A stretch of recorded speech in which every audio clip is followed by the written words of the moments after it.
Well, hello, everyone. This is John Rollins. We're here with the Engaged Youth Forum. We're so excited for another session. This is always an exciting part of my week to be here with these amazing young people while we talk about the issues facing the youth with answers from the youth. And you all don't know this, so let me share with you. But I have conversations with individuals who aren't a part of the recording, but who actually go back and watch the videos. You all know I post these videos online, either on our webpage, on YouTube, or on our social sites. And people call me or they'll write me or they'll tell me how impressed they are with the responses that you all are giving. I was talking with a young man this morning, and he was just saying how well you all communicate your thoughts, how you share and express your ideas. And he was so impressed with you all. So kudos to you all. You all do an amazing job. I'm proud of you, and I know that the people who are in your life, they're proud of you as well. So keep up the good work. And then when you all get famous, just remember me, okay? Yeah, when you all are having your press conferences and your briefings, you see me in the back of the room, you can tell him it's okay. He can come up and he can sit up in the front of the room. We have a seat for him, all right? This is the Engaged Youth Forum, issues facing the youth with answers from the youth. We just want to remind you that this is a private vlog. We're not here trying to tell you what to do. We have young people who are sharing their thoughts, who are giving their opinions, who are making suggestions on things that maybe they've tried or things that they think that they will do. They give some ideas that maybe their peers would consider. If you try and it doesn't work for you, we don't take responsibility for it not working in your life. Again, we're just offering suggestions. When we first started doing these, we talked about the pandemic. And at the time, we asked our young people, they were thinking this was in March, and we were asking them, was it too early to open up to go back to school? They were thinking that maybe they would start school back in maybe May. And I recall specifically one person saying that they didn't understand the logic, because if school was going to start in May, why would you go back for just a few days and then the end of the school year? It turned out that they ended up canceling school for the remainder, the in-person classes for the remainder of the year. Well, at that time, the individuals who are being most directly influenced by this COVID-19, the pandemic, the virus, were people who were more seasoned, we would say older, people who had compromised immune system or pre-existing health conditions. And it was kind of limited to those individuals and not as much to the younger population. Well, now with this resurgence of we open up their communities, open up the establishments, and now it looks like people of all ages are being adversely impacted by this pandemic. And we're in August, so that means that it's getting near time to reopen up schools. And I'm sorry, I'm going to stop and I'll come back to this, but let's do introductions. I got so carried away. How about you all introduce? Let's see who we have on the call today. Hi, I'm Katie, and I'm a rising senior. Hi, Katie. Welcome to the Engaged Youth Forum. Hi, I'm Tony, and I'm going to 8th grade. Tony, it's a pleasure to have you. Hi, I'm Mila, and I'm in 7th grade.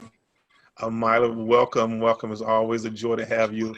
And I tell you often, I love that blue in your background. That blue is one of my favorite colors. And not that you would know from the shirt that I'm wearing. But so getting back to our topic for today. So at the time back when we originally talked about whether or not it's too early to go back, the virus was not impacting the populations the way that it is now. Right now, it seems like that practically I became aware of a very young person who we actually lost her due to COVID. And I have relatives now who've contracted the virus. I have good friends who have contracted the virus. So it seems like so many more people now are at risk. And here we are in the month of August, with school scheduled to begin in about 3 weeks. And so we bring this conversation back to you all. These are our questions for today. The first question: now that we've been dealing with the pandemic for months, how have your thoughts or your feelings about the pandemic changed? Katie, you mind sharing your thoughts? Okay, so when the pandemic first started, I always knew it was going to be hard, and I knew it was going to take time for people to adjust staying home and just getting used to just staying in the house. But I didn't know. I kind of like underestimated it a little bit. Not saying it was not already hard, but I just felt it was harder. Sorry, it was just harder because it's just it messes with your mind just a little bit. Like your mentality is like, I'm always staying in this house. I'm not going anywhere. And plus, if you have aggravating little siblings, and if you're a teenager, oh my gosh, you're gonna go through this teenager years, and oh my god, attitude and all that other stuff. But it's like it really messes with your mind. And I know for myself, I really like it. Just I at one point thought I had like mental issues because I was just getting angry out of the blue, and I was like, oh my gosh, what's going on? And that wasn't even the case. It's just when you're stuck in the house all day with nothing to do, it gets difficult. It weighs on you. Yeah, I can imagine. Yeah. Amila, what about you? You were with us the very first time when we had this discussion. Now, here we are months later. How has it? How have your thoughts or concerns changed, or have they changed at all? Well, I remember when the pandemic first started that everyone thought it was just going to be for 2 weeks because we just had like an extra spring break week, kinda, and then it just kept going from month to month, and it was kind of getting annoying. And so I feel like it got more annoying as we had to stay home and not be able to go anywhere. And also it got harder with school because everyone was trying to do school online, and we didn't know if we were going to pass or fail the grade because of how they had planned it. So, yeah. So, how do you feel now about it opening back up and you all may be a new school year starting? Have your feelings about it changed in any way? Well, I'm not going back to school. I'm going to be doing it online again. So it's kind of going to be different for me. But still, it's still going to be different and it's still going to be harder, especially when we're moving on to the next grade and we don't know certain things. Very good, very good. So, Tony, what about you? At first, like when we first had the pandemic, I thought, oh, it's gonna be so much fun. We'll get to stay home for a few weeks and not do any work. And but then like 1 week or 2 weeks turned into a month or 2 months, and then a whole month turned into the end of the school year. And like I was already going to a different school when the pandemic started. Like I was gonna have to go to different schools the next year, and I didn't even have a chance to say goodbye to all my friends because I didn't have all their numbers. And like this pandemic, it's driving me crazy because like there's nothing to do, and sometimes Caleb and Janie are just aggravating. Those are my brother and sister. They talk so much. Yeah.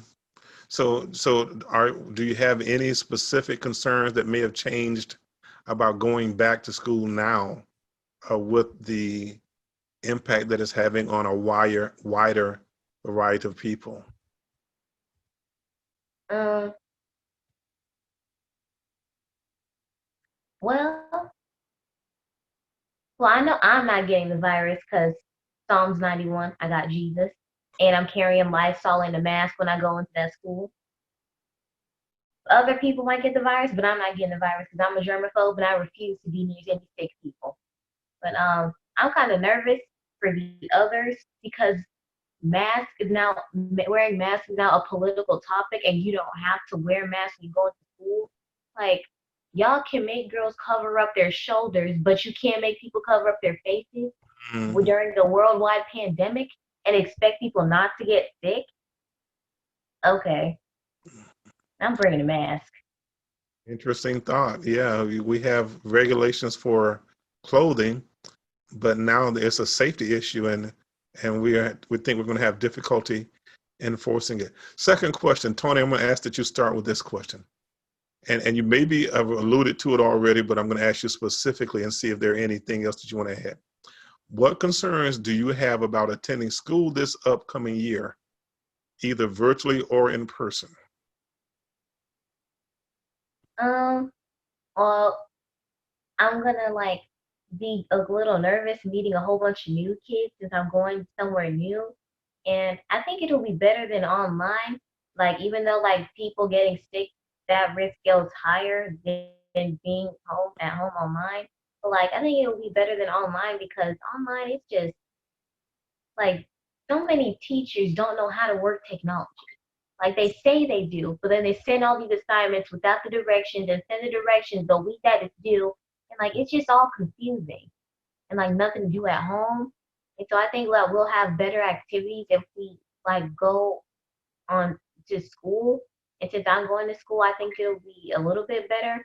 And like my school, it doesn't have a whole bunch of kids. It's kind of small, so like it's a small population of people who go there, but it's a really big school. So I think social distancing will be a lot easier than like a normal public school since I go to a private one. Okay. All right. So the education process may be more challenging, but you believe that there are ways that you all can overcome it through either the social distancing or taking those necessary precautions. Amala, what about you? What concerns? And again, you may have already answered this question. So, is there anything else that you want to add about? Because I know you said that you're not going to be attending in person, so it's completely virtual for you. What concerns, if any, do you have about that for this upcoming school year? My only concerns for upcoming school year is that it's going to be much harder to work technology and things like that, especially during like this time when it becomes hurricane season and there's like hurricanes or a lot of rain and stuff. It's going to be harder to attend school when it's raining outside or when your internet like goes out or your power goes out. It's going to be harder, and also because some teachers don't know how to work technology and stuff like that. So it's going to be harder for everyone if you're doing online. That's my only concern. Yeah.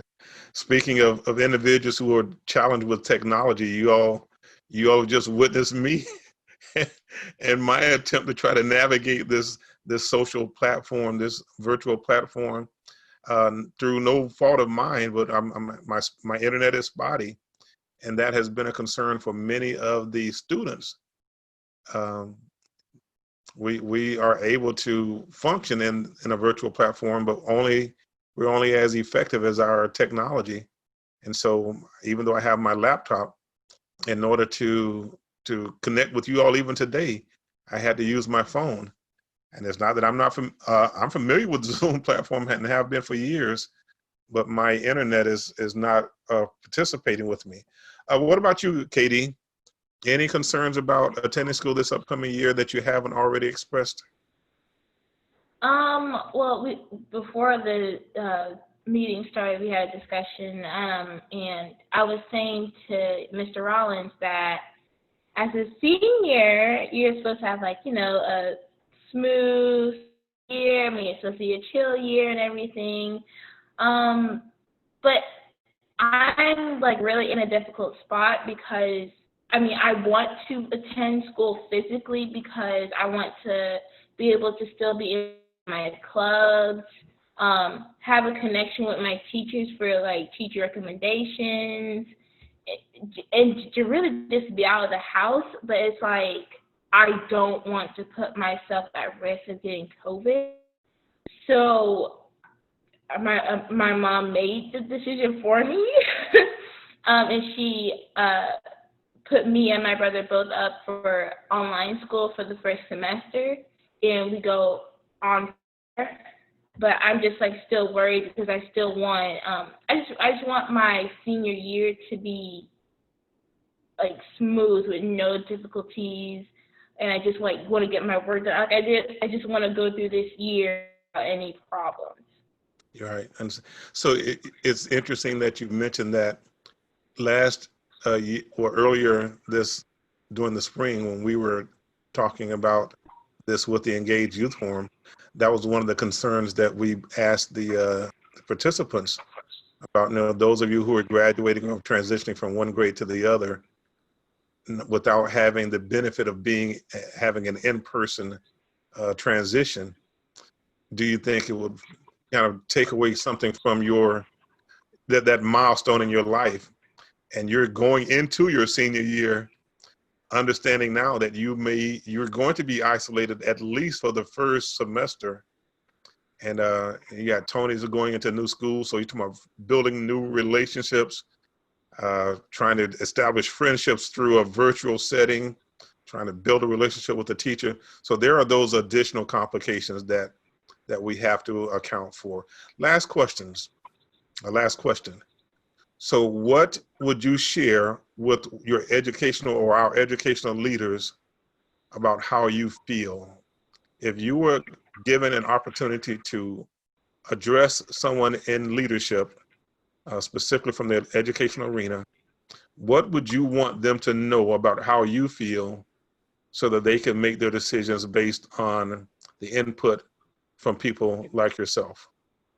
Katie, can you go first with that one? Well, what I would say to my educational leaders is that we need to communicate thoroughly and effectively so that everyone's on the same, just to really just work together, because at the end of the day, we all are in this together. We're all in this pandemic together, so there's no way around it. So let's just work together so we all can get to the same goal. Okay, so communicate clearly and thoroughly so that what message you are sending is a message that everyone is receiving. Okay, what about you, Amila? What would you share with an educational leader? We don't want to get more people sick than people already are. And Hey, also, Amila, do you mind starting over because I think we missed the first part of what you were saying? so I said that they should close down the schools because we don't want anyone getting sick, and plus, we want people to be able, be able to think that they're safe and not have to, go and risk their family getting sick and things like that. So that's why I would tell people. So just shut it all down. Okay, cool. Tony, any thoughts? I would want to let an educational leader or someone who's in charge of like the school stuff do things. One, if y'all shut down the schools and make all of us do online, it is not everyone's fault that some people failed, because lots of people have spotty Wi-Fi, and like some teachers really do not know how to work technology. They don't, like, some of them don't even know what they're doing in Google Classroom. I should know. I had about 2 of those teachers who didn't know what they were doing. It was me. It was her. I still passed, but it was still her. And 2, it's a global pandemic. And you're going to say masks are optional to wear at school? Some kids at my school will cough on people as a joke. And you expect us to stay safe, social distance, and not wear masks, and we'll be fine? We're kids. You expect us to social distance when adults couldn't even social distance. Yeah, okay. Tony, you bring up an interesting point. Well, actually, we bring up several, but one in particular that I want to revisit, and that's the you have a student who may think that it's funny to go around someone and cough or to sneeze, but I can see another person reacting very defensively and almost violently because you're laughing and you're joking about it, but I think that you're exposing me to something that could endanger my health as well as the health of my family. You think it's funny, but I don't think it's funny, and I'm willing to try to defend myself. Go ahead, Tony. If someone were to ever do that to me, if someone has done this to one of my friends, thank God they didn't get sick, but if someone were to ever do that to me, I just shh, brain. Well, I saw him throw a mask at him. Okay, all right. Well, I I see Katie laughing. I can see other people reacting differently. Yeah. So go ahead, Katie. I also want to, I like what Amila said, that I know she said this before, Tony, but I was just thinking, I was like, maybe we shouldn't be given a choice to go back to school, because that is like a pressure on to the students. They're like, oh my gosh, I want to go to school, and then it's like, I don't want to get sick. Like I feel like that's just a lot of pressure, and I feel like that'll make kids or me feel bad, because it's like, oh my gosh, I get to go to school and I get to watch like from my house. Oh, I'm social distancing. Like, I just feel like we shouldn't even have a choice. I feel like if all schools just told everyone to stay home, I feel like there would be no pressure. Yeah. Yeah. So there's a lot of pressure on our leaders in government, our parents, many of the adults, as well as you all, the youth. And unfortunately, this is new territory for all of us. And so there aren't the easy answers that we hope for. And that's why it is so important that you all are given an opportunity to share your thoughts. And I encourage you to share your feelings with other adults. And then we use this platform to accomplish that, so that you can at least let your voice be heard. Look, if you're going to make us go to school, all right, fine. If you're going to give us an option of not going to school, well, at least make sure that you're communicating with us. If you're not comfortable working technology, find someone who is, so that the learning experience can be improved.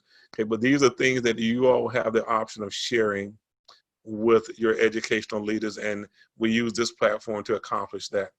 So thank you all so much for sharing today. Once again, I think you've given really good, thought-provoking responses to the questions, but that doesn't surprise me at all. I know what you all are capable of doing.